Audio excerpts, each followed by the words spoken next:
आज की कहानी की शुरुआत होती है जहाँ पे आपको देखने को मिलेगा कि यहाँ पे जय सिंह अपनी सगाई नंदिनी के साथ करने की जल्दी कर रहा होता है, लेकिन यहाँ पे घर वाले कहते हैं कि उन्हें और कुछ वक्त चाहिए सोचने के लिए। यहाँ पे रानी ये बात सुनकर कुछ ना कुछ बोलना चाहती है बीच में, लेकिन वीर उसे कुछ भी बोलने के लिए रोक देता है। यहाँ पे वीर ये बात सुनकर बहुत ही ज़्यादा खुद गुस्सा हो रहा होता है। यहाँ पे देखेंगे राजमाता कहती है कि हमें कुछ और वक्त चाहिए सोचने के लिए, अब आप लोग सब अपने अपने कमरे में जाइए, बाद में हम देखेंगे कि हमें करना तो है तो क्या करना है। यहाँ पे नंदिनी कहती है जय सिंह के कि अचानक से आपको इतनी जल्दी सगाई करने का विचार कैसे आ गया, आपने मुझसे पूछा भी नहीं। तभी देखेंगे जय सिंह उसे किसी तरह से मना लेता है और उसके बाद वो कहती है मुझे वही रेड स्टोन वाले रिंग चाहिए जो आप मुझे उस दिन दे रहे थे, मुझे वो अगर रिंग देंगे तभी मैं आपसे सगाई करूंगी, वरना नहीं करूंगी। यहाँ पे देखेंगे वीर अचानक से आ जाता है जय सिंह के सामने और कहता है कि ये सगाई और शादी के सपने देखना तुम भूल जाओ। तभी वो कहता है सगाई भी करूंगा और शादी भी करूंगा।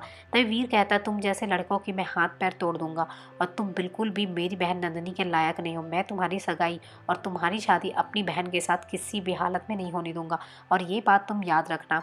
तभी वीर कमरे में जाता नंदिनी के और कहता मैं तुम्हें किस तरह से बताऊं कि जय सिंह तुम्हारे लिए बिल्कुल भी अच्छा नहीं है।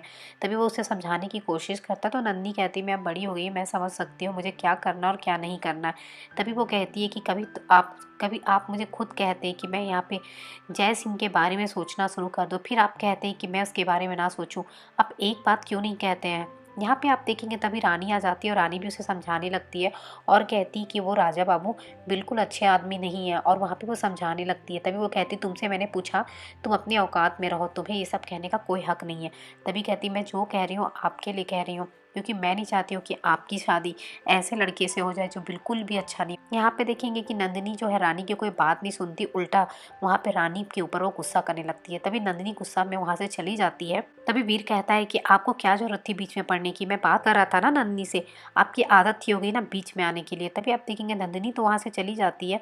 उसके बाद आप देखेंगे कि वहाँ पे वो रानी को बहुत ही गुस्सा करने लगता था। फिर रानी कहती है कि मुझे माफ़ कर दीजिए, लेकिन मैं आपसे कुछ कहना चाहती हूँ। तभी वहाँ पे वो सारी बात वीर को बता देती है कि उसने क्या क्या उसका भाई पिंकू ने देखा था। यहाँ पे आप देखेंगे कि नंदिनी जो है कियारा से बात कर रही होती है और कहती है वो रानी अपने आप को बहुत ज़्यादा समझने लगी है, वो मुझे एडवाइस दे रही थी। तभी वो कहती है कि वैसे ना रहने दो, उसकी तो आदत है, तुम क्यों इतना गुस्सा हो रही हो, तो वो बहुत ही अच्छे इंसान है, जय सिंह तुम्हारे लिए परफेक्ट है। और यहाँ पे कियारा उसे ऐसे समझाने लगती है।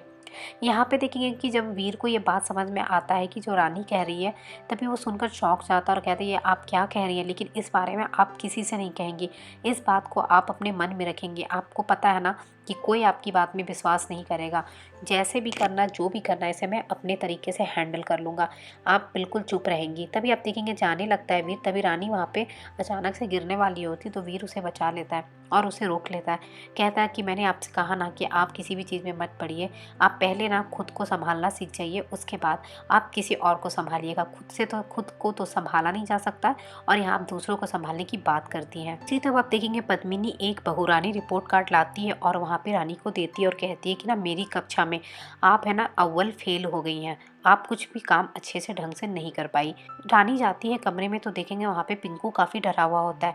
तभी रानी अचानक से आवाज़ सुनती जैसे कोई चिल्ला रहा है, तो देखने के लिए जाती तो जय सिंह वहाँ पे चंपा के हाथ में जो रिंग होती है उसे ज़बरदस्ती लेने की कोशिश कर रहा होता है। चंपा कहती कि वो रिंग वापस नहीं करेगी कुछ भी हो जाए, लेकिन जय सिंह उसकी एक बात नहीं सुन रहा होता और ज़बरदस्ती उसके हाथ से रिंग छीनने की कोशिश कर रहा होता है। तभी रानी को लगता है कि आवाज़ कहाँ से आ रही है। तभी रानी छुप कर देखती है तो वो देखकर चौंक जाती कि जय सिंह किस तरह से उसके साथ बदतमीजियाँ कर रहा होता है और ज़बरदस्ती करके उसके हाथ से रिंग निकाल रहा होता है। यहाँ पे चंपा को पेन हो रहा होता है, दर्द हो रहा होता है, पर उसे कोई फ़र्क नहीं पड़ता। चंपा की फिंगर से ब्लड भी निकल रहा होता है, लेकिन वो उसे रिंग चाहिए होता है। यहाँ पे देखिए जय सिंह उसको काफ़ी डांट रहा होता है और किसी भी हालत से वो रिंग उसकी फिंगर से निकाल लेता है और कहता है ये आपके लिए नहीं है।